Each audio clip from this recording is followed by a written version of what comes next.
What's up, everybody, and welcome on back to the episode of the My Side of Things podcast. This is now episode 35. I'm your host, as always, Ash. We got a whole lot of things in the docket to get to today, including talking about the fact that Luffy is dead.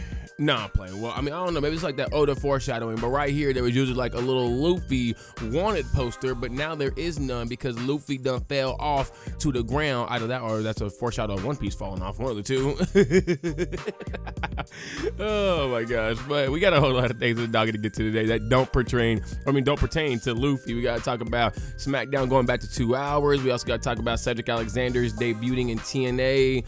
Does this have anything to do with the Big Swole situation that happened in AEW a few years ago? We also are going to talk about a real long, in-depth discussion on black wrestling and women's wrestling, and is it highlighted and appreciated enough? We are also going to be talking about Kris Statlander and a possible heel turn or a mega babyface turn, one of the two. Not really sure yet, but we're going to get into the possibilities of that. And then we are going to be ranking the Four Horsewomen as well. I forgot to do the indie spotlight of the week this week because I have not been able to watch an indie match. Oh my gosh. Like I said, it's going to be a weekly, not so weekly thing, but wherever you're listening to this at, whether it be YouTube, Spotify, Apple Podcasts, or wherever you get your podcasts at, make sure you do it that like, that follow, that share, that rate, that comment, that subscribe, that whatever you possibly can do to help out the podcast, because it definitely does help the podcast out so dang much. And for all y'all that are sub to the Patreon, beautiful kiss for y'all. Come here, bring your forehead over here. Big old kiss for your forehead as well. Definitely appreciate every single one of y'all that are sub to the Patreon. Y'all help the podcast out in so many ways. Y'all help the content out in so many ways. I definitely appreciate every single dang one of y'all. But let's go ahead and talk about the biggest thing that did come out of this week, which is that SmackDown reportedly will be going back to its 2-hour format as opposed to staying with the 3-hour format. And I think that this is not the greatest thing in the world. Now, see, this is going to hurt so much, in my opinion, at least, because you can kind of already see it with Raw, where it's like it only focuses on, two things at a time, and it feels like everything else kind of just takes a back seat, where it's like right now with Raw, they were focusing on the world title scene, with the world heavyweight title scene, and then the women's IC scene. Okay, so Dominic Mysterio takes a back seat. You have that Raw tag division done got kicked out the car. If we're gonna be real, man, they are rolling down the road. And then you have the women's tag scene that got taken a back seat, and then you have the women's world championship scene also took a back seat because they were focusing on two major storylines, that being the women's IC scene with Becky Lynch, Lyra Valkyria, Bayley, and then the World Heavyweight Championship scene with Gunther and Jay and Seth, Jay and Logan, etc. So it's like, is that going to happen on SmackDown as well? Because I feel like right now on SmackDown, they're focusing on the men's US scene, the women's US scene, the tag scene. They're focusing on the women's world title scene and John Cena's, the WWE Championship scene. So it felt like it was kind of good to have all 3 hours. Now, was everything always interesting? No. Sometimes, it's not going to interest every single person. Like Zelina's stuff with the Secret Harvest wasn't always the most interesting in the world. The US title scene before Jacob Fatu wasn't the most interesting thing in the world.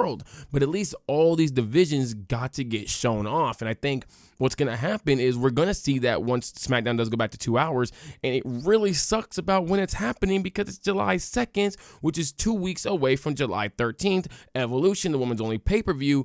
And we've already seen that, the tag team scene the women's tag belts don't even go to SmackDown. So we're not even going to focus on the women's tag scene. The men's tag division is starting to cook up now, but we also just seen that, most of them weren't even on this past show for some reason. Like it was like one or two of the teams, that was really it. And then we seen that Zelina and Julia also weren't there this past Friday as well. And it felt like they were kind of letting us know what direction they're going in, which is the world title scene and the US division. And it kind of sucks because it's like, well, dang, what happened? Well, and the women's world title scene is also getting focused on as well because the whole Jade Cargill situation with Naomi. So it's like, I think the world title scenes will be fine.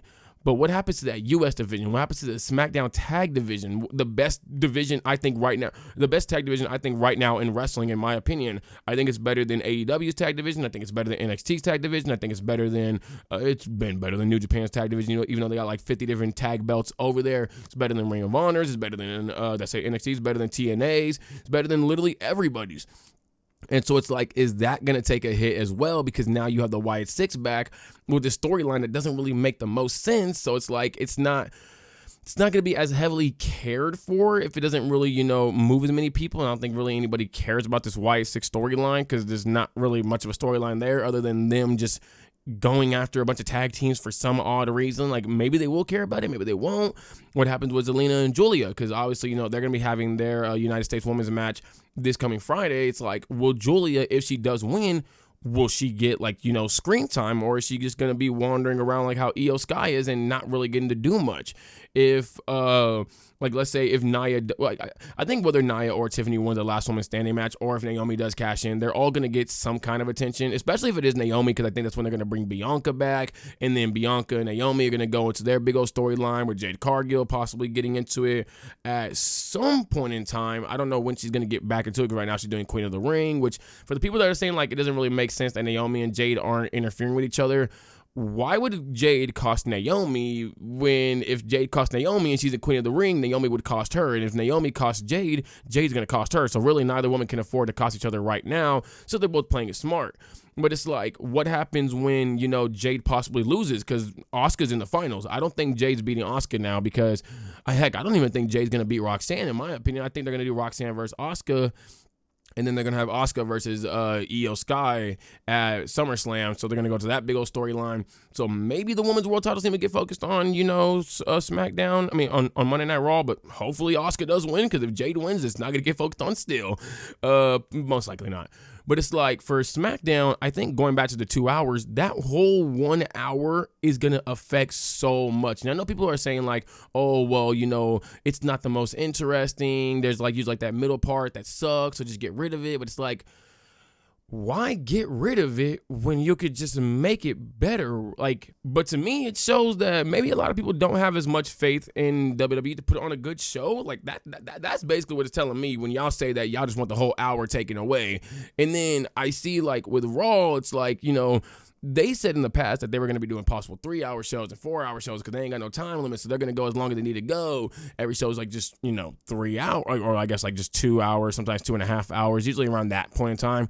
And it's I think 3 hours is fine. I don't think 3 hours is bad by any means. I actually enjoy the 3-hour shows. When they put on a good show is the issue. That's the bigger problem. I don't think they needed to get rid of the hour. I think they just need to put on a much better show. Fill the mid card up. One of the things I really loved about I hate to praise this guy, so I'm not even gonna praise this guy, but the guy that was running WWE before Triple H, I don't remember his name at all by any means, but one of the things I really loved about that time period was the mid card scene had a lot happening in it because the middle part of the show is very important. You could think that the opening and the main event are the most important, but you can't get to the main event if you don't get through the middle of the card. And a lot of people nowadays, I feel like they're not even getting through the middle of the card. They're just waiting. They're probably doing what I used to do before I started recording content, which is just pausing the show after the opening, letting the whole middle play out, and then kind of just skimming through and seeing what I want to watch, and then getting to the main event. I think a lot of people are doing that. Nowadays, I don't do that, obviously, because I have to watch the entire show because I talk about wrestling and all that stuff. But it's I think a lot of people are doing that because they're not entertained with the middle part of the show. But when I was going back and I was watching old SmackDown and old Raw this past year, I was seeing a lot of great stuff in the mid-card that I'm not seeing nowadays. I don't see a lot of characters anymore. I don't see a lot of great things happening within that mid-card scene as far as the U.S. and the IC and, I guess there was a women's U.S. and women's IC, but there was, at least women's feuds that were interesting. Now, I don't really get that. Back then, it was pretty cool to see Liv Morgan, Carmella, Zelina. It was pretty entertaining, in my opinion. Naomi and Sonya Deville. You also had the women's tag scene kind of doing this thing as well. You would have Natalia feuding with Aaliyah. You would have Raquel eventually coming in to help out Aaliyah and all that stuff. You had you had the men's mid card scene where you had conspiracy theorist Sami Zayn. You had Nigerian King Apollo. You had Big E with his freaky ass self. You had Shinsuke Nakamura doing amazing in that mid card scene. You had what was the name of it? Baron Corbin as well. You had Kevin Owens with the whole Elias Ezekiel thing. You had Seth Rollins who was even in the mid card scene. You had Finn Balor actually looking interesting in the mid-card scene. So it's you had AJ Styles there as well. You had a lot of interesting things. But nowadays it feels like if it's not the main event, we're just gonna play it. We're gonna play it as it's gonna be second fiddle. We're just gonna treat it like whatever. We're not really gonna give much attention to it. And I think that's where it's like a lot of people are starting to see that the mid-card scene is usually going to be just one person, and that's really it. And everyone else is kind of just there. And I think it's like, WWE is trying at times to do something interesting, whether it be like the El Grande stuff, whether it be having Penta in the mid-card scene. But it's just like nothing is happening with Penta and El Grande. Now you have Penta going to the Seth Rollins stuff, so you're just kind of more or less dropping the whole Penta El Grande thing, which I think you should have kept up. I think Penta should have been the one to, protect Lucha Libre and be the one to take out El Grande, but you didn't do that. I don't know. Nothing's really happened between like Chad Gable and Dominic Mysterio, or El Grande and Dominic Mysterio. Nothing's really happening with Dominic Mysterio right now in general. The Dominic Mysterio AJ Styles stuff, it's like, it feels like it'll start one or 2 months like before, and then like we'll come back to it like a month or two later, and we're like, oh yeah, we forgot that we were doing Dominic Mysterio and AJ Styles. Let's get back to that. So like there's not much consistency there with that. In the mid-card scene, for the most part, just been Jacob and Solo now, but like before it was LA Knight and Shinsuke, and then you stopped. You gave Shinsuke the belt. You continued it with LA and Shinsuke, and then you stopped it, and then 4 weeks later you come back to it, and it's like, but I thought the feud was already over. Why are we coming back to this? That doesn't make any sense. So it's like, I don't really know what the heck you're doing with that. You're moving LA Knight to the main events. You're doing something with LA Knight. I don't know what the hell you're doing with them, to be honest.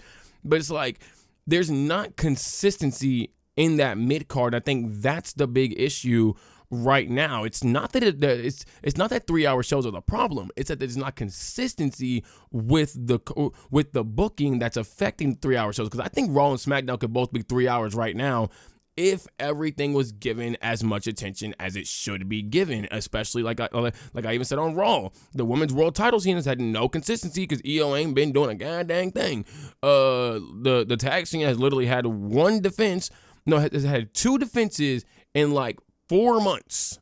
My bad. I think since January, the women's tag scene has only had 2 to 3 defenses, because I know Bianca and them defended it against Liv and Raquel. And then you had Liv and Raquel defended against Becky and Lyra, and then Becky and Lyra defended it against Liv and Raquel. And then it's 4, because then Liv and Raquel defended it against Tatum and Gigi. But it's like you had 3 of those defenses happen in the span of 3 days. One of those defenses happened like 2 months before. So you're not really getting much there. So it's just like, that's the bigger issue. Is it's not the length of the show. It's the consistency of the booking of said, storylines or just anything. And I think, like, I don't know. It's just, I don't understand why the consistency in the booking has dropped. Maybe it is just, focusing on the main event scene. I don't really know. I personally don't like it because I really wish the mid card of the show was a lot more interesting, because that's usually my favorite part of the show. I like watching like the middle part, because there's usually a lot of people that are going to be on the up and up, and I like to see what they came from to where they are now. Where they are now to where they're going to be going. I really like seeing that. I like seeing, Lyra in that mid-card scene. Eventually she's going to get to that world title scene. Liv was there for a long time. Seeing Julia there right now, seeing Zelina there right now. Maybe Zelina will go up to the world title scene. Maybe, possibly, who the heck knows? Hopefully, maybe Julia will eventually go up to that world title scene. I suspect that she would, but you never know now with the mid-card belts, man. We don't really know what they're going to be doing with these mid-card belts. And then, hopefully others are able to move up and up and up, like Dominic Mysterio, eventually Jacob Fatu, possibly Sol Sikoa, etc. So it's like, I really like the mid-card scene, and I really wish that they would treat it a bit better and treat that middle part of the show just a bit better, in my opinion. So I think going back to 2 hours is not going to be for the good, I think, because even if you do go back to 2 hours, you still got to book your show great. And a lot of times, even with like the 2 hours on Raw, not a lot of times, but sometimes on Raw, those 2 hours just aren't the greatest thing in the world. So yeah. But speaking of mid-card, somebody that was, a mid-card kind of, just staple in that mid-card scene, Cedric Alexander debuts in TNA. And I think this threw a lot of people for a loop, because obviously he had talked about working with the Hurt Syndicate, MVP and them had talked about, possibly bringing in Cedric Alexander to be a part of the stable so they can get like the whole, like the whole squad back and all that. And so for him to go to TNA, that was a bit interesting, at least for like the casual fan. If you're somebody that, you were a bit more privy to the situation with Big Swole, who is Cedric Alexander's wife, and Tony Khan, you would know that it's probably not the most happiest of relationships. I don't know if it's like a super bad relationship by any means, but there were a lot of things said from both sides, and I'm actually going to go ahead and read this to you. This is pretty lengthy, I will tell you that right now, but I will go ahead and read this to y'all. If I can actually like zoom in on this, thank you, because that was tiny. Okay, so this is from Big Swole. All this is going to be from Big Swole, and I'll tell you when Tony Khan speaks. So outside of lack of structure, their biggest issue, which is diversity, I do not beat around the bush when it comes to diversity and my people. There is no representation truly, and when there is, it does not come across in the black community as genuine at all. I don't know. This is really oddly worded. Oh, wait, never mind. The periods are just put in really random places. It does not come across as genuine at all. Why is there a period between? Like that should be. Whatever, y'all don't know how black folk talk. I don't know why everybody is so afraid to accept it or say it, but it's not a good look. What happens is you have this wonderful company that treats people like family, but there is nobody that looks like me that is represented at the top and in the room with them. They are not helping to necessarily influence decisions, but to explain why certain slang and certain words shouldn't be said. There's no one else who can explain our culture and experience except for us. I'm gonna start right there. I want to just stop right there for like my bad, not start right there. I want to stop right there for like 2 seconds. 100% correct. 1,000, 1 million, 1 billion% correct. AEW is on Max. WWE is on Netflix. I'm going to say the word because I can say the word. I don't know why the word nigga can't be said. I still do, to this day, do not know why the word nigga can't be said. You obviously don't allow anybody to say it. Don't allow folks like Jacob Fatu and them to be saying it because they ain't black. But like, I don't know why black wrestlers like Swerve, black wrestlers like we heard Jada Parker say when she was, talking to the ref, but it's like, I don't know why certain words within like the black community can't be said by black wrestlers, but then I can hear Jacob Fatu say blood. Like, that's really odd to me, and I don't fully understand it because it's like, if you allow so many other things to happen in the shows. You allow so many other things. You allow folks to try to unalive somebody multiple times. But a black wrestler can't say the word nigga? I never, ever understood that. Vince McMahon was allowed to say my nigga, but nobody else can say it. Nobody else in WWE, nobody else in AEW, nobody in really like any of the major promotions. And I never truly understood that. And I'm not saying like that's like the only word, but that is one of our slang words, the word that we hold very true to ourselves. So it's like, I don't fully understand it. And like, even the way that like we talk when we say cuz and blood and stuff like that, it's not usually a gang thing if you actually come from our community and not, just be in the hood. When we say cuz and blood, it usually just means, cuz and blood. It's usually, it's just how we grew up. It depends on what side like you really grew up around, not like gang side or anything like that, but like what side of like your town you grew up around, what town you grew up in. Some people say cuz, some people say blood. And it has zero to do with a gang thing like Crips and Bloods and all that. It usually just has to mean like family.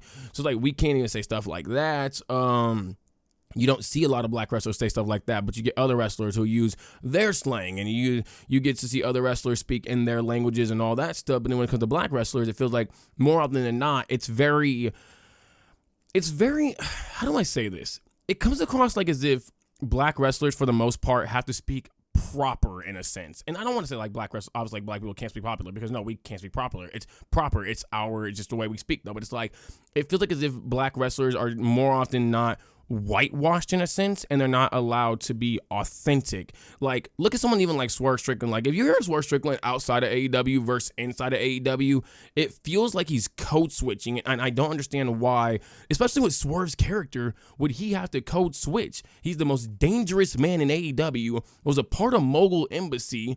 Why would he have to code switch? Then you get like the Street Profits who have to code switch, but like, it feels like they're being, I guess you say, street in a white way and not in like an authentic black way. You have like just so many like wrestlers who are black wrestlers who portray, the black stereotype, but then they're very much so gentrified when doing so. And I don't fully understand why that is the case, because it's like, if you would want them to portray the black stereotype, wouldn't you want them to speak how everybody thinks that black wrestlers speak with all that stuff? And it's just like, you don't really get that. Even the Southern black folk, you never really hear them say y'all. You never really hear them say child or anything like that. You never hear them call anybody a heifer. Never get any of this stuff. And it's just like, well, you don't have Asian and Mexican wrestlers 24/7 going around explaining, like whenever they're speaking in Japanese or they're speaking in Spanish, like if they're doing like a live promo, there's not any kind of like, subtitles there. So like, why can't like a black wrestler speak that exact same way without the subtitles? And folks will just, get onto it. And I think a lot of people do know, or at least think they know black slang. They think that they know black AA or black AAV. They think that they know AAV and all that stuff. So it's like they're gonna pick up on it for the most part. Like we can't even say big back. We can't call anybody a big back in WWE or AEW, any of these promotions. Like, man, what the hell? I'd be mad as hell if I was in wrestling right now. I'm telling you, man, these companies would have it out for me because I'd be calling everybody ass big back. But it's just like, I've never understood why we just can't be ourselves in wrestling.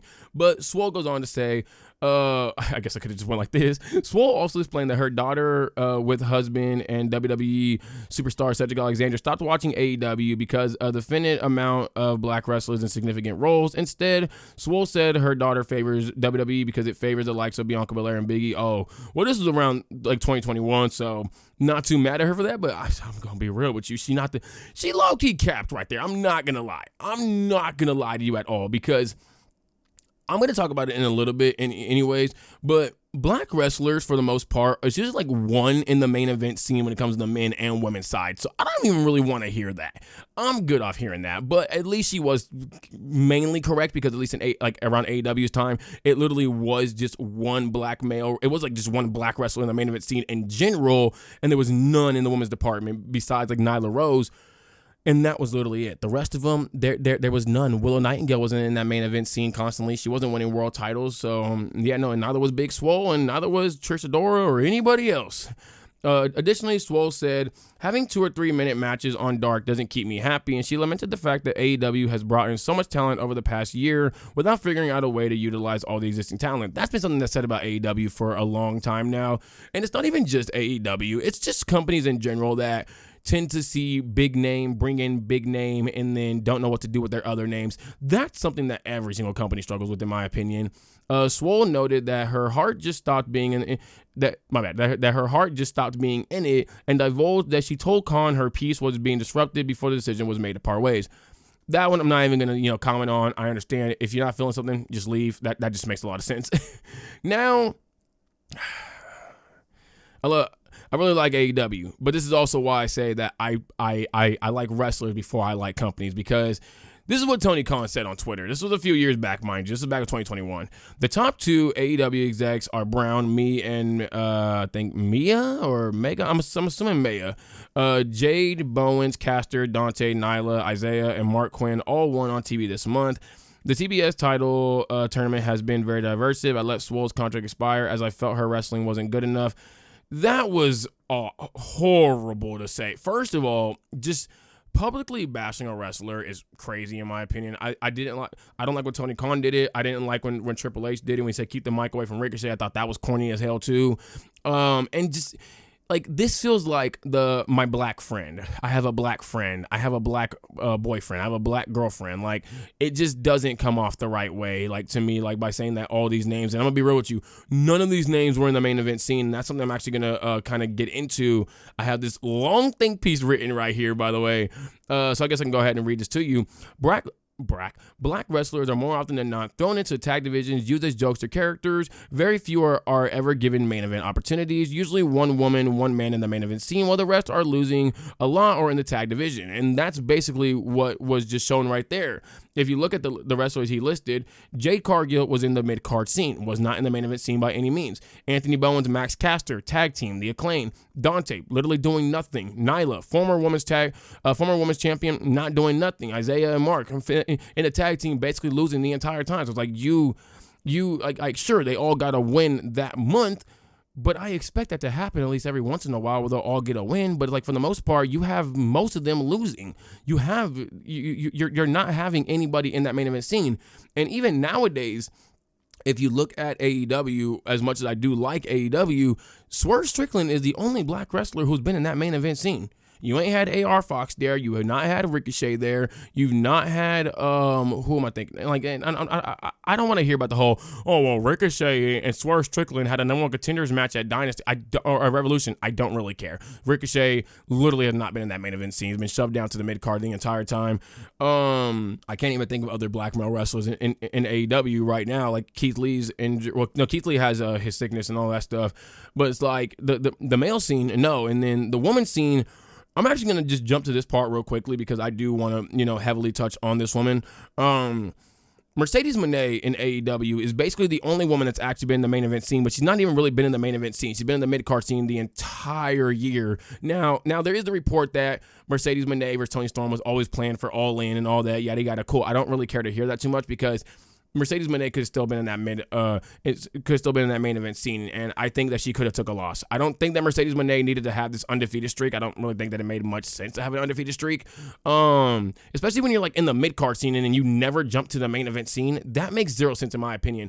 How are you holding multiple different title belts? You have an undefeated streak, undefeated single streak, and you don't jump to the main event scene? That just feels stupid in my opinion. That doesn't make any actual sense. So that right there is already just stupid as hell. And then you have Athena, who was in AEW, featured a lot until Mercedes Moné ended up coming. So it's like, okay, you could only have one black woman star. Athena couldn't be a star in AEW as well. You could have Toni Storm, Mariah May. They could both be stars, both two prominent white women. They could both be big in AEW, but Athena and Mercedes can't be big in AEW. You couldn't get like a whole big feud between Athena and Mercedes Moné. Did we really...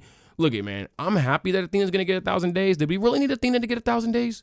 Or could we just have Mercedes and Athena possibly feuding over the TBS belts?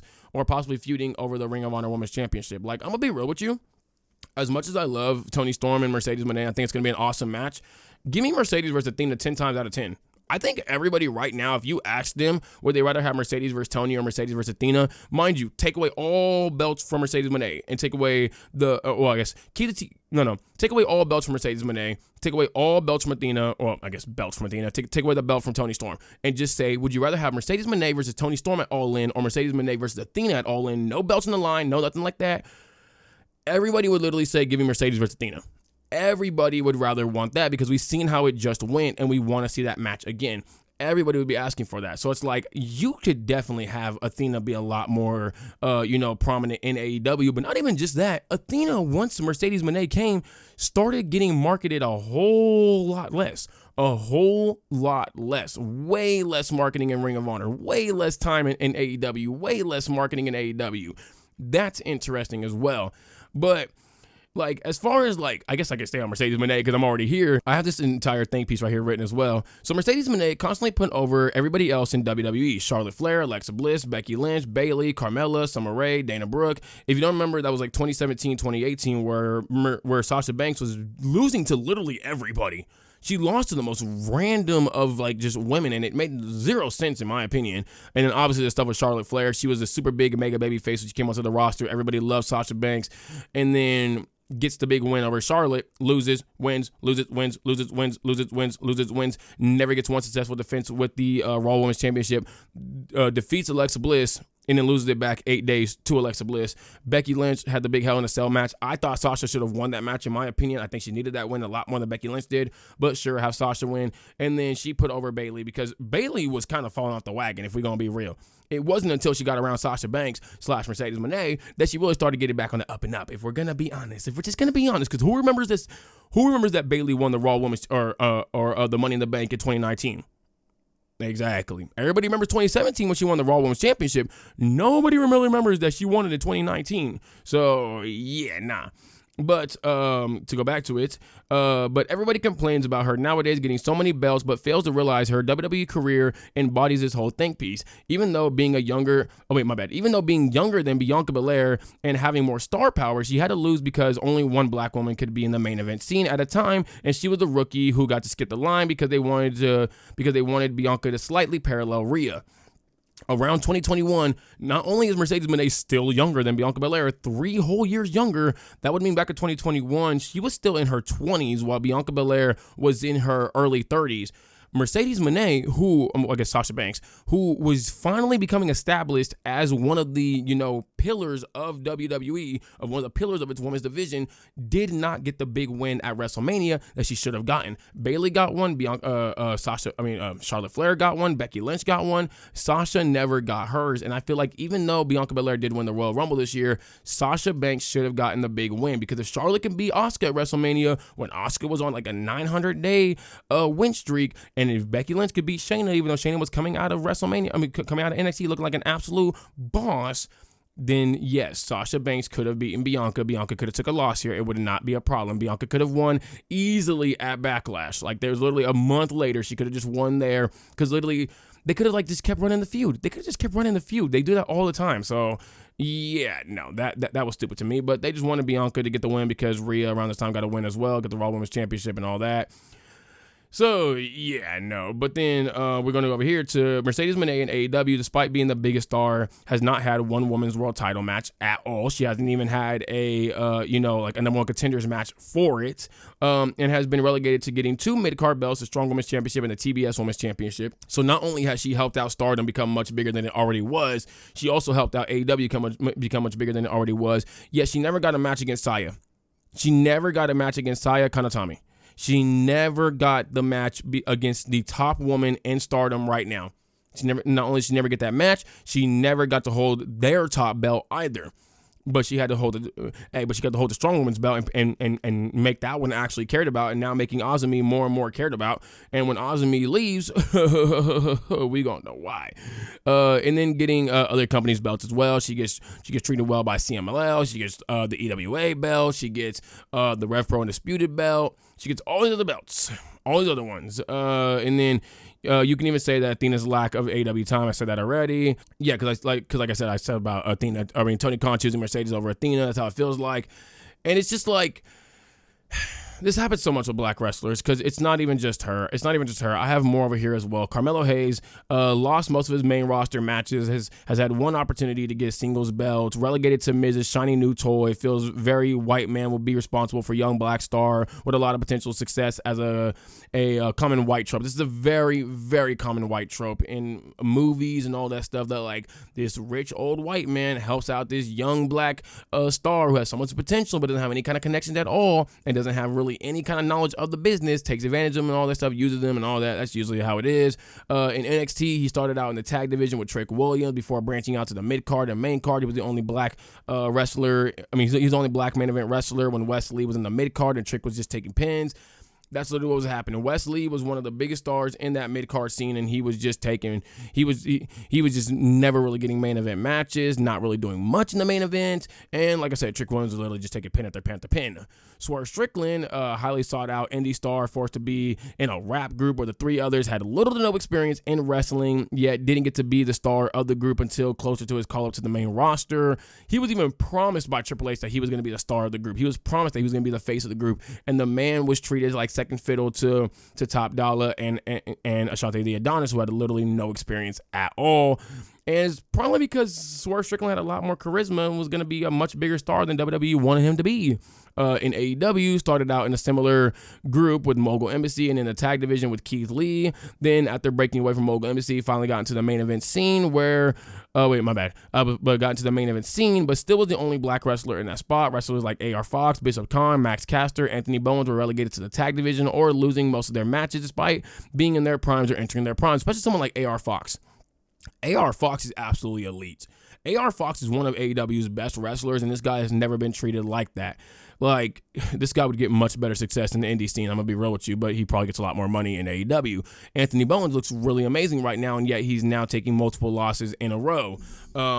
Max Caster looks like one of the more entertaining wrestlers on the roster, and yet he's just relegated to being squashed in a jokester character. Bishop Khan and Toa Liona look like a really powerful tag team. I'm only counting like Bishop Khan because he's black. I don't think Toa Liona is. And it's just like, they're just doing literally much of nothing. Like, I would love to see them with Ricochet, because I think at least then they'll get, some kind of more shine. But the most they've ever done was be with Swerve Strickland, and that whole group just stopped. Well, not even really be with Swerve Strickland. Well, no, I think they were. I think that was they were with the Mogul Embassy, I'm pretty sure. No, wait, it might have just been Bishop Khan. I don't think it was Toa Liona, no. But it's like they don't really get to do much.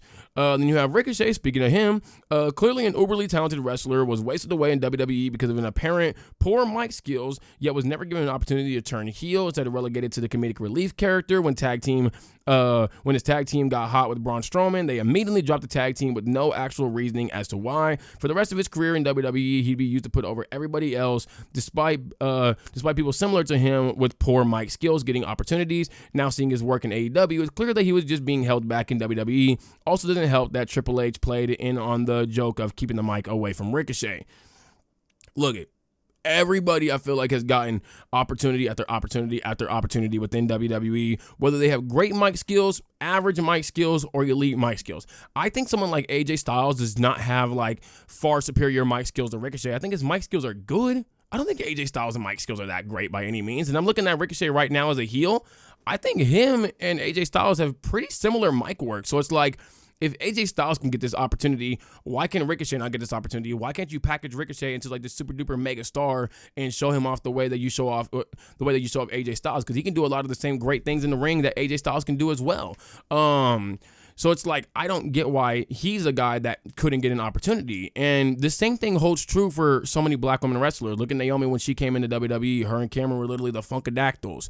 That's all they were, just a bunch of comedic relief characters. That's why I didn't really like seeing that. Look at even like nowadays, like, you know, you have Bianca Belair, who was forced to go into the tag division, but Rhea Ripley gets to stay in the world title scene for 3 straight years. And when I make a video that Bianca Belair is being screwed over by WWE, everybody said the exact same thing, even though I said in the video, why can't Rhea go to the tag division if Bianca had to go to the tag division? You see, Bianca Belair could take a year off from being in the world title scene, but Rhea Ripley took like 2 months off of being in the world title scene. It wasn't even that long that she was in like the tag team scene. And mind you, she was in the tag team scene because her character work was bad. Bianca Belair still looked great. That's the reason why she was in the world title scene for a good part of her career. So it's like, why could she not continue to be in that scene, but Bayley can be in the world title scene for like 6-7 straight years? Ever since 2019, Bayley has been in the world title scene. And I know that y'all want to like believe, y'all want to twist what Bayley said. Bayley never said she wasn't in the world title scene. Bayley said she never felt like she was treated as the face of the women's division. Same exact thing Seth Rollins said. But Bayley has been in that world title scene really since 2017, if you want to be honest. But I think 2018 was like a down year. 2017 was like an up year. So I'll go with like 2019. With 2019, she was a world champion. 2020, she was a world champion. 2021, she was a world. My bad. 2021, she had came off of being a world champion. I think she took a little bit. No, she started feuding with Bianca Belair. Bianca Belair took some time off, came back, feuding with Bianca Belair again, got damage control. Now back in the world title scene. Once again, 2023, she's not in the world title scene because Io Sky is the champion. That's the only reason why, because her stablemate is in the damn world title scene. That's the only reason why she wasn't in it. In the 2024, what happens? In the world title scene, gets the world title, loses the world title, still constantly in the world title scene for the rest of the year.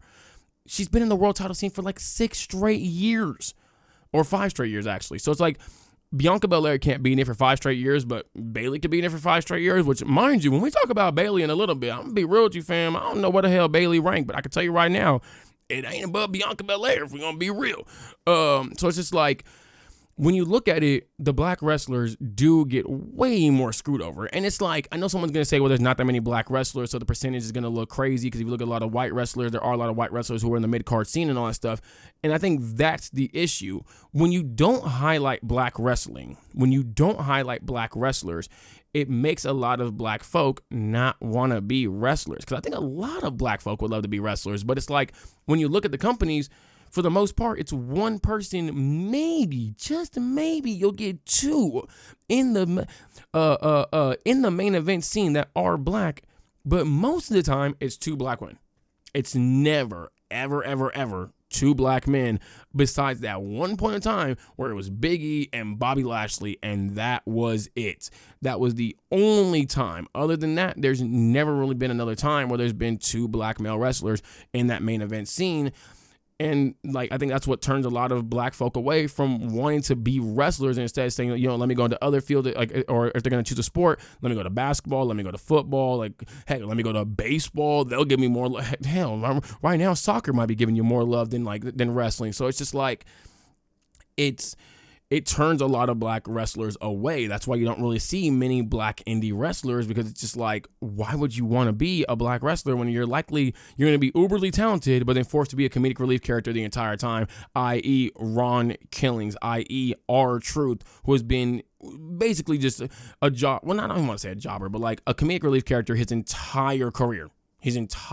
Mind you, very entertaining, probably loves to entertain, but it's just like uberly talented guy that was just thrown into, you know, the comedic relief character. And so it's just like, for black wrestlers, I don't think it's highlighted enough. I don't think black wrestlers have a style that is highlighted enough. I don't think that even like African wrestlers, I don't think like, you know, any wrestlers in Africa, like they're like, we don't talk about like any African companies. We don't talk about Canadian either, but like Canada's like literally right there with America. So it's like, you know, but even MLP is starting to get on right now. You have CMLL that gets highlighted. You have New Japan that gets highlighted. You have Rev Pro that gets highlighted. You have the entire European indie scene that got highlighted. You have America, obviously, that gets highlighted, but but then Africa does not get highlighted at all. Heck, even Australia gets highlighted with all their wrestlers, but it's like Africa does not get highlighted. And I think SGW, Soft Ground Wrestling, I think it's a really damn good company. And so I'm hoping with the rise of Obafemi and he does become, you know, the face of WWE, I hope that helps a lot of black wrestlers. I hope that helps a lot of, you know, like African wrestlers as well, because I do want to see black wrestling get highlighted way more and respected way more in WWE. It can't just always be us that's putting everybody over. It got to be other folk as well. But then on the women's side of things, child, these numbers I done got, these numbers look nasty. I ain't gonna lie to you. So I'm just going to say this right here. As far as women wrestlers in AEW, I'll start with AEW and I'll go to WWE. As far as women wrestlers in AEW, they more often than not get one match a show and two a pay-per-view. Both cards usually have 7 to 10 matches, get very little promo time, and while they do a better job of not having feuds centered around men or belts, it doesn't help that they barely get screen time. Sure, they'll have matches actually be 10 minutes plus most of the time, but the lack of screen time is the issue. And I think like that's what I do like about AEW, is that with the women's feuds, more often than not, they're not around a dude. Like the biggest one, Toni Storm, Mariah May, wasn't around a dude. Kris Statlander, Willow Nightingale, not around a dude. Mercedes Moné, Toni Storm, not around a dude. Mina Shirakawa, Mariah May, not around a dude. Thunder Rosa, Britt Baker, not around a dude. Like it's usually not around men, which I do like, because I think it doesn't have to always be that way. They're not always around titles either. When like Kris Statlander, Willow Nightingale, they're not around a title. The women's tag team right now, we don't know if they're going to get a title, so I guess for right now I would say not around a title. When Kris Statlander and Megan Bayne were feuding, not around a title. But there's also some interesting things with these times, because I actually went and looked up a lot of the times just for like the world title scene and then Mercedes. So I guess I can go ahead and read this to you. So these are all the times for just certain matches. So for Jon Moxley's last world title match against Samoa Joe, it was 14 minutes and 54 seconds. For Toni Storm's last match, it was against Mina Shirakawa, 15 minutes and 52 seconds. Great. Looks fantastic. I love that. Then we start getting to the bad. At least it's above 10 minutes, but then we start getting to the bad. Jon Moxley versus Swerve Strickland, 31 minutes and 14 seconds. Toni Storm versus Megan Bayne, 15 minutes and 23 seconds. Now, mind you, one of them was the main event, one of them wasn't the main event, but one of them had a much bigger feud going in, which is Toni Storm and Megan Bayne. Jon Moxley and Swerve Strickland was the much more highlighted feud, but Toni Storm and Megan Bayne was a much bigger and I think better feud in my opinion. And they got they got 15 less minutes. 15 less minutes. Mind you, this is like 25 minutes. Actually, if it's like 25 minutes, I wouldn't even be mad, but like 15 less minutes. Then we have Hangman Adam Page versus Will Ospreay. Once again, main event, 36 minutes and 59 seconds. Mercedes Moné versus Jamie Hayter, 21 minutes and 17 seconds. Mind you, Mercedes Moné's, like not all of her matches, but 2 of her matches, this one and then the one against Athena, which is also 21 minutes, those are barely 5 minutes more than Hangman Adam Page versus Will Ospreay. 2 matches combined. That is insane. Mercedes Moné versus Julia Hart, which is the first round at Revolution, 13 minutes and 3 seconds. Hangman Adam Page versus Josh Alexander, which was not at Revolution, 13 minutes and 3 seconds. Who's the bigger superstar here, Mercedes Moné or Hangman Adam Page? Come on, we know the truth here. Will Ospreay versus Kevin Knight, 13 minutes and 46 seconds. Both matches at Revolution. If you want to say, well, Ospreay's the better wrestler, cool. Who's the bigger star? and like, let's not act like as if Mercedes Moné is just, some bum or something like that. Like, let's not just act like that now, okay? One of the best women's wrestlers of all time. Now, let's get into a more interesting stat. Julia Hart has had 14 matches in 2025. She's had 10 matches under 10 minutes. She's probably in that big five for the women's division. It's probably Tony, Mercedes, Kris, Willow, Julia. I think that's what most people would probably say for the big five. 14 matches in 2025, 10 matches under 10 minutes. That is 71% of her matches. Then we have Ricochet, who's not one of the big five in AEW. I can tell you that right now. 22 matches in 2025, 4 under 10 minutes. That is a total of 18% of his matches. Tony Storm, 19 matches in 2025. Probably the big one in AEW right now. 9 under 10 minutes. 47% of her matches. Jon Moxley, 18 matches in 2025. 2 under 10 minutes, 11% of his matches. Now, if you want to say Jon Moxley gets interfered on, okay, cool. Watch this. Kazuchika Okada, 10 matches in under 25 minutes. 10 matches in 2025, 3 under 10 minutes, so 33% of his matches. Daniel Garcia, 24 matches in 2025, 3 under 10 minutes, 12% of his matches. What's Daniel Garcia's excuse for why he gets to have way more matches under 10 minutes? What's his excuse? Because Tony Storm is literally backpacking AEW right now. So what is Daniel Garcia's reasoning for getting so little matches under 3 minutes? What's his excuse? Mind you, a lot of these were Tony Storm eliminator matches or championship matches. I rest my case. Now, this is going to look really sick for WWE because the same holds true for WWE. More often than not, the women are getting 1 or 2 matches to show, while the match cards might be smaller, 4 to 5 matches. The amount of time given to the men and women in their matches is usually far more than it is for the men than it is for the women, and we have a lot of numbers to prove this. So Asuka versus Alexa Bliss, which was Queen of the Ring, round 2 was 9 minutes and 25 seconds. Sami Zayn versus Randy Orton, which was King of the Ring, round 2, was 11 minutes and 25 seconds, a whole 2 minutes more. Alexa Bliss versus Alba Fire versus Charlotte Flair versus Michin was 10 minutes and 59 seconds, Queen of the Ring, round 1. Sami Zayn versus Penta versus Dominic Mysterio versus... Oh, actually, right, the other person. I think it was Braun Breaker in this match, right? I put Penta twice. I'm pretty sure it was Braun Breaker. Was 17 minutes and 5 seconds. A whole 7 minutes, well, about 6 minutes, and like some change more. Seth Rollins versus Finn Balor versus Sami Zayn, 19 minutes and 37 seconds. Alexa Bliss versus Chelsea Green versus Michin. These are for the Money in the Bank qualifiers. Alexa Bliss versus Chelsea Green versus Michin, 9 minutes and 2 seconds. The women's Money in the Bank match, 25 minutes, 11 seconds. The men's Money in the Bank match, 33 minutes, 25 seconds. Now here's where we're going to get really, really sick. Seth Rollins versus CM Punk versus Roman Reigns was 32 minutes and 29 seconds at WrestleMania Night 1 main event with no title on the line.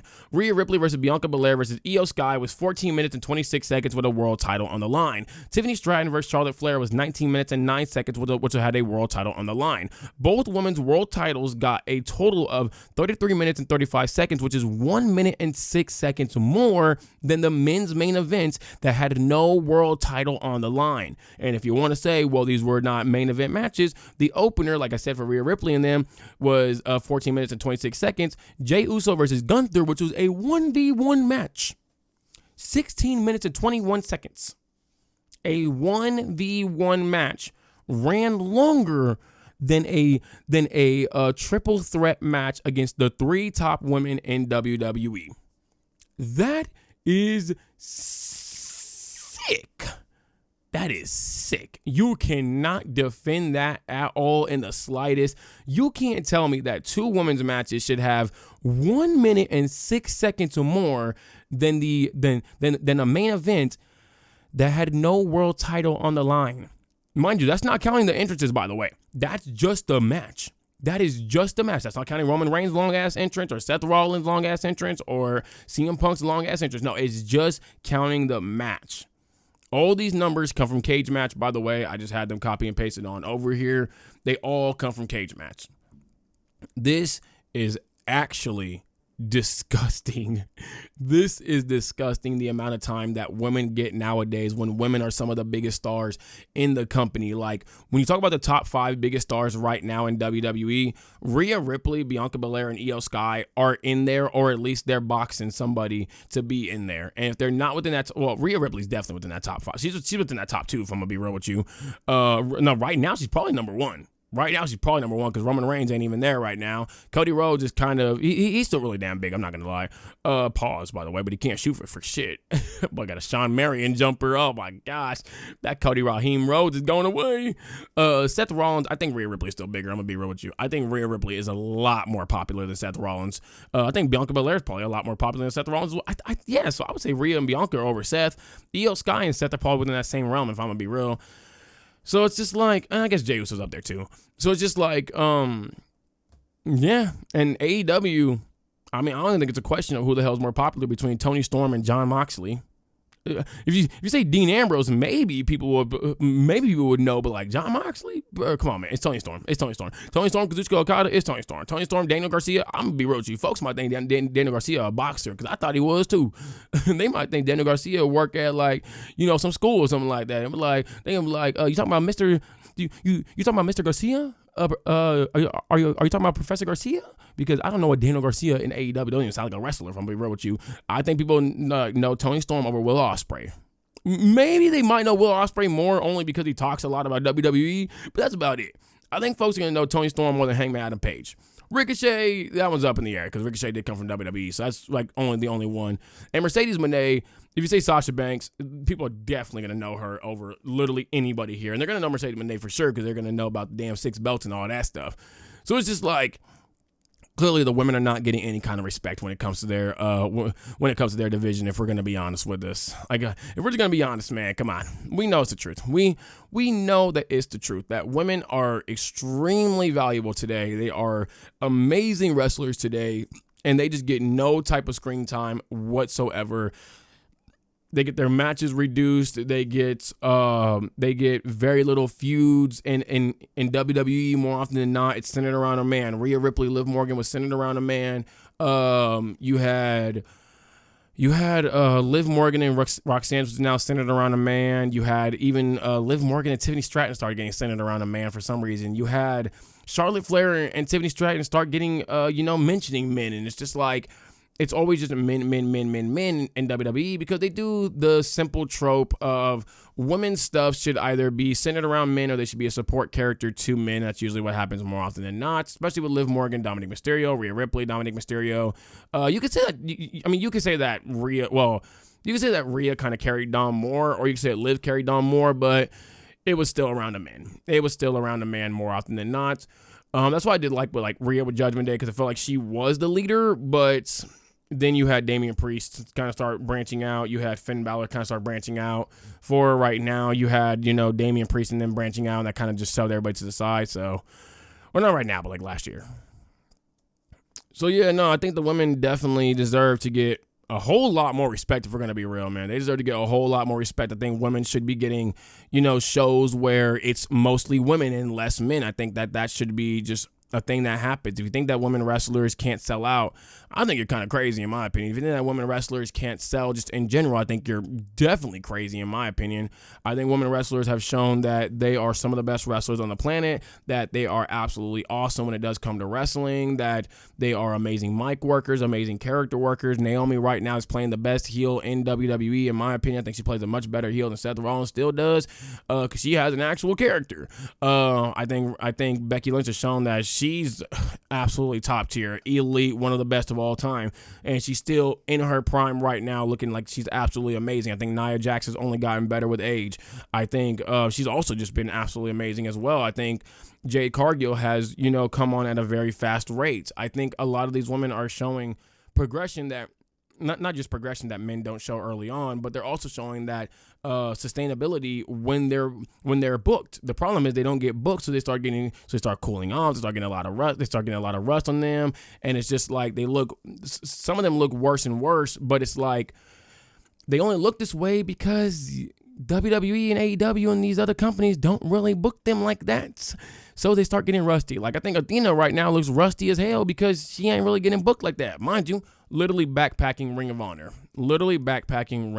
But now that Blake Christian, which I do like Blake Christian, now that Blake Christian's starting to come on a little bit, now they're going to put the world title, or they're going to put the Ring of Honor, I think it is a world title. They're going to put the Ring of Honor world title onto him, and they're going to center Ring of Honor around Blake Christian. I guarantee you then we're going to start seeing, a whole lot of Blake Christian posts everywhere from AEW and Tony Khan and all them. So, yeah, nah. But speaking of, speaking of women, my last two topics are about women. I can kind of jump to either one of them. So let's go ahead and talk about Miss Kris Statlander. My God, that's a hell of a woman. That's still the funniest line in the world. I don't care. Like, the way she said it was just funny as hell. It was just so off guard too. But she has this big old thing right now with Jon Moxley and them, where the Death Riders keep trying to lure her over. Obviously, she has a whole bunch of history with Willow Nightingale, so it's likely that they're going to try to use her and Marina to take out Willow because Marina couldn't get the job done. I think what's going to happen, though, because a lot of people think she's going to turn heel. I don't think she's going to turn heel. I think what's going to happen is that she's going to keep trying to get my bad. The Death Riders are going to blah, blah, blah, blah, blah, blah. Jon Moxley is going to try to keep wooing her on over to the Death Riders. And I think they're going to eventually attack Willow Nightingale. And Kris Statlander is going to let it happen probably once or twice. And then it's going to be like how we keep rooting for Hangman and Swerve to get together, and they got together. I think Kris is going to finally help Willow Nightingale out, possibly at All In. I think it's the best place for it to happen at. I don't think they should have a match there because they had a match already. We don't need another match. But I think they're gonna have a match there. God damn it! I think that they're gonna have that big moment there where Kris Statlander helps out Willow Nightingale when she's getting attacked by Marina Shafir. She's probably gonna come out. I think Marina's gonna come out. I think Willow's gonna come out, and I think Kris Statlander's gonna come out. It's gonna be an overbooked ass main event. It's gonna be the main event. I can already tell. It's gonna be overbooked as hell. But I think Kris Statlander is going to help Willow Nightingale this time and not allow her to just get attacked. I think it's gonna lead to their eventual tag team and all that stuff, and then we're gonna probably see them be running that tag division, to be honest, man. I think they're gonna do very, very great things in that tag division. They remind me a lot of Sasha and Bayley in that I think they're just two of the best women wrestlers in AEW. I just in ring wise, I think they're two of the best women wrestlers. I think Kris Statlander actually reminds me a lot of Bayley, where she does have her mic and character struggles, but she's an awesome wrestler. I think Willow has a lot of what Sasha had, which is that charisma, that wrestling, the mic work, and all that stuff. And I think that they're just gonna have an awesome tag team, and they're gonna go on to run that tag division for a few years. They might end up being the Kabuki Warriors or being what Sasha and Bayley probably should have been, which is multi-time tag team champions that really carried that tag division. Obviously, I don't want to just see them in the tag division because I want to see both of them being in the world title scene, but I also want to see them run that tag division as well because that tag division has been in shambles. But yeah, no, I don't think Kris Statlander is going to turn heel though. I think it's going to be creeping more and more into that heel turn, and it's not going to happen. I think if anybody's going to possibly turn heel, I think Kota Ibushi is more likely to turn heel than Kris Statlander, because Kota Ibushi obviously returned to AEW this week, and we've seen with him with the Golden Lovers, with him and Kenny Omega, they've been, just always buddy with each other, so in love with each other, yada, yada, yada. And it's they never had that sad moment where everybody's just hearts are ripped out of them. I think Tony Khan might end up doing something real sick and having every one of y'all in y'all feelings when Kota Ibushi hits that man Kenny Omega with a swift kick right to the head. But he also might have just feuding with Kazuchika Okada. He gets taken out by the Don Callis family. Here comes Kenny Omega back to protect his lover and all that. And then they'll kiss each other because they want to show their love for each other like Tony and Mariah did. I wonder how Tony feels now that Mariah's back now that Mariah's in WWE. She probably misses her old lover. Poor Tony. But yeah, no, I don't think Kris Statlander is gonna turn heel by any means. I think it's just what's that saying? Pulling the wool over the sheep's clothes, something like that, or whatever it is. I don't know why the sheep wearing clothes, by the way. I don't understand it at all, and I don't understand why we're pulling the wool over the sheep's clothes. Because does the sheep wear the clothes under the wool? But no, that couldn't make any sense because I've seen like sheep get shaven and I ain't seen no damn clothes under the wool unless the clothes were also gotten shaven as well. I don't really know, man. Maybe what it is that the sheep is wearing the wool under the clothes, the clothes under the wool. But they're not wearing not under the wool. They're wearing the clothes underneath their skin. That's what it is. I don't really know. I don't really know, to be honest. I don't know where the hell I was going with that. But yeah, no, I think that she's just like, I think she's getting tempted more and more. John Moxley over here playing a therapist and all that stuff, telling her, don't ever let anybody try to tell you anything bad about yourself and all that. It's like, man, not John Moxley looking like the hero and all this. He's going to have an odd baby face turn if he does turn baby face. But honestly, he's also a guy that might end up turning babyface because, like, if Eddie Kingston does come back at any point in time and Gabe Kidd like attacks Eddie Kingston, I could see John Moxley protecting Eddie Kingston. It'd be weird as hell, but I could see it. Oh my God, what if that happens and then John Moxley and Eddie Kingston go after the Hurt Syndicate? That would be weird. Oh, what a face turn after taking over the company. But then again, he's not really a heel. He just does a lot of bad things, but okay, he's tried to unalive people a few times now, but like, he does care about AEW. So, I mean, his face turn would be the craziest in the world. It'd be like Hangman Out of Pages, to be honest. I don't know how the hell y'all let that man turn face. That man over here burning folk house down and all that and trying to unalive Christopher Daniels. But yeah, no, I think Kris Statlander is going to continue being a face. I think she's going to get, she's going to start believing more and more what John Moxley says. I think it's also interesting too that John Moxley said that around a time where a lot of people are pushing for Kris Statlander, and a lot of people like myself and others, and I'm firmly admitting myself, have been a bit critical of Kris Statlander, so that her Micah character work isn't where it needs to be a world champion. I wonder if that was John Moxley, like kind of like responding to the crowd, maybe like AEW's, caught wind of it. Maybe they've heard my podcast. What's up, Tony Khan? How you doing, my guy? And maybe there's like, hey, you know what? Let's respond to everybody like this, because I think wrestling companies do that a lot more often than we even like realize. So. Yeah, no, I think Kris Statlander is going to go on for a very big mega babyface run with Willow Nightingale, and then one of them's going to turn heel afterwards, and I think it's going to be Kris Statlander. Although I would love to see Willow Nightingale turn heel on Kris, because we all have seen like Willow be like the super big babyface, but like what if this time she decides to be like kind of in like her who would I say? Maybe like her Sasha era, where it's like Sasha turned heel on Bayley, but it was because of the fact that Bayley was kind of, starting to use Sasha a lot. Like, she could end up doing that, being like a justifiable heel. And I think everybody would actually rock with it. Speaking of Miss Sasha Banks, though, let's go ahead and talk about ranking the Four Horsewomen, because I have been fighting myself all day long. I was actually going to come in here and do like a ranking the top 50 women all time in WWE.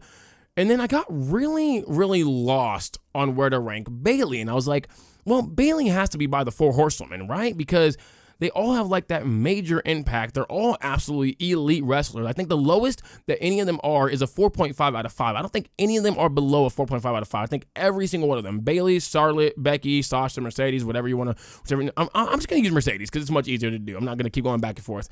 But I think like they're all amazing wrestlers. But then you look at their, like the other things. Like I think like the impact wise, obviously Bayley, Sasha, Charlotte. I think Bayley and Mercedes have the most impact of the three because of like the women's revolution, starting with their Iron Woman match at NXT TakeOver.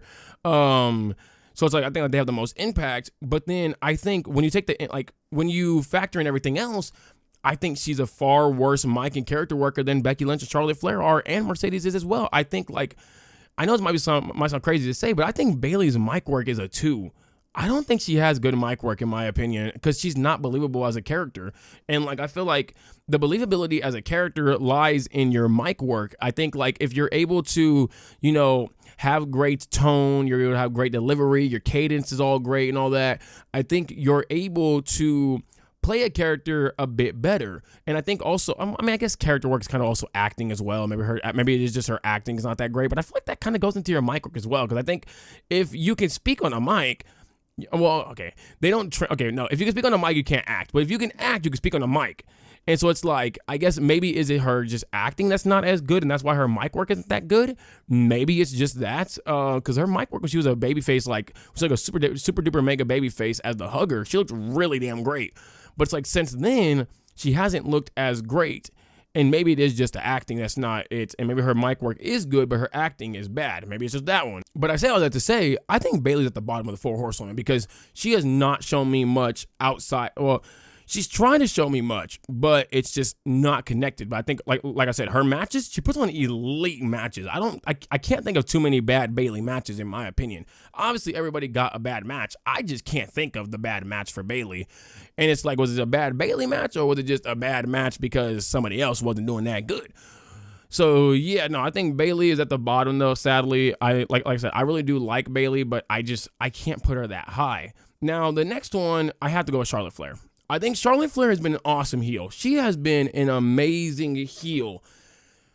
But one thing about Charlotte Flair is she's very Logan Paul-esque, not as a human being, as a character worker, where it's like her character work feels like Logan's, like how I said, like with Logan, I think that he is, the reason why I believe him as a character is because he's just a bad person. He's a shit human being. And for Charlotte Flair, it's like, I don't think that she's a bad human being, but I think the queen persona, I think fits her so much because she is a Flair. That's the issue, is that I know what Ric Flair was, and so Charlotte Flair does a lot of the same things that he did, and so it makes me believe that this could possibly be just you as a person. You might just be an egotist. You might just be super damn cocky and think super highly of yourself and think that you're better than everybody because you're that man's daughter. And that's how that man is. We know exactly how Ric Flair is. So it's like I don't fully believe the character because she's Charlotte, because like, you know, she plays such a great character. Because like if Charlotte Flair wasn't his daughter, or she didn't use a Flair last name, and I just never knew that she was related to him, I wouldn't believe the character. I wouldn't believe the character that much, at least. I will say, though, of the people that play this character, I think Charlotte plays it the best, in my opinion, but it's also kind of attributed to the fact that I think she's just, you know, that man's daughter. And then her face work, I'm going to be real with you, I've seen it like once or twice. It's not the greatest thing in the world, mainly because she doesn't tap into a lot of things that can make her a great face. I feel like if she tapped into like a lot of her real life issues, like, you know, when she was younger and kind of sort of an alcoholic, or a lot of the stuff that's happened in past marriages and stuff like that. These are all things that she talks about in her book, by the way. I'm not throwing any kind of things on her name. If she did tap into these things, I think she'd be a lot better of a face, but because she doesn't, I don't believe the face work. Like the face work is way less believable. But obviously, I think she has very great mic work, very great character work, very great ring work. She's one of the best all time when it comes to the ring, and she does not get enough credit as is, especially because she got a lot of y'all thinking that Rhea Ripley match at WrestleMania 39 was elite. It looked elite because of Charlotte Flair. It ain't look elite because of Rhea Ripley. I can tell you that right now.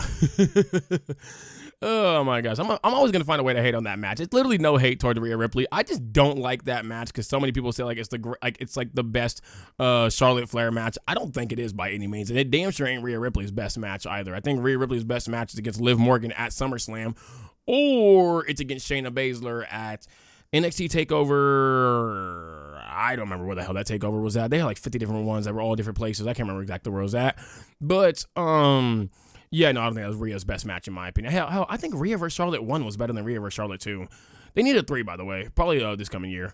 But the next, this is where things are going to get so hard, because it's like, obviously, Mercedes Moné has the accolades. Multiple world champions across the world, mid-card champions, all this stuff, you know, 5-time Raw Women's Champion, SmackDown Women's Champion, CMLL Women's World Champion, IWGP Women's Champion, TBS Champion, New Japan Champion, EWA Champion, Rev Pro Undisputed Champion, Owen Hart Cup winner, possibly going to be an AEW Women's World Champion as well. If not, she's at least a 2-time belt collector. If you don't understand that, she had the TBS title, the Rev Pro titles, and the New Japan Strong title. Then she lost the New Japan Strong title. Then she got the EWA Women's World Championship, and then she got the CMLL Women's World Championship. So even if you don't want to count EWA, she got the CMLL Women's World Championship, belt collector again. She's the first woman to ever wrestle in the 4 major arenas, those being Wembley Stadium, Arena Mexico, Tokyo Dome, and Madison Square Garden. She has wins in 3 of those arenas, not in Madison Square Garden. Well, at least not on like an actual show. And like a live show, yes, but like the live show, like the house shows and all that, she has a win there, but not in like an actual like Raw or SmackDown or like a main or like a PLE or anything like that.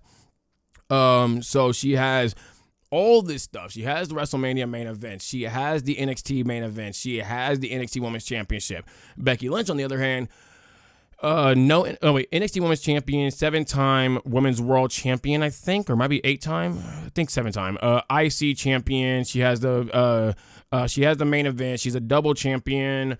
Both of them are obviously very much so inspirational as well. If we just look at the World Champion, she's a 7-time, and Mercedes is I think 7-time as well. I think she might actually be I think, because she has 6, then she got 7. No, she's an 8-time because the CMLL Women's World Championship. Because I think the EWA isn't a world championship. So she has 8-time world champion to Becky's 7-time world champion. At this point, it's hard to like just base off of anything else wrestling-wise. Because I think in-ring, mic work, character work, face work, heel work, I think they played both of those equally just as amazing as each other. I think they're both just elite when it comes to both of those areas. The charisma is there for both of them.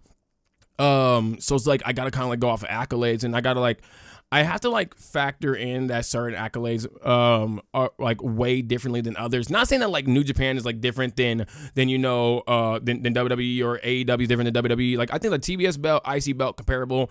The New Japan Strong Women's belt is weird because it's almost like an undercard belt, but it's also a mid-card belt, but it's in the strong division, so it's like the top of the strong division. I don't really know how the hell you compare that, to be honest, because it's like New Japan has too many freaking titles. I'm gonna be real with you. They have way, way too many titles. So it's like accolades. The one big accolade between these two women is that Becky has the win at WrestleMania. Sasha doesn't. So right now it's hard to say. But if Mercedes gets the win at All In, it won't be a main event win, which sucks. But she will have the win. Now if she does main event, even better. Mwah, chef's kiss. But it's like she doesn't have that. But then you look at, she has other main event wins like Resurgence. She has the one against Azumi and Hazuki last year. I forgot what that was exactly at. She's had like multiple pay-per-view main events. So it's like Becky has the WrestleMania main event. Does that outweigh multiple other main events? Multiple other pay-per-view main events? Does the one outweigh the many?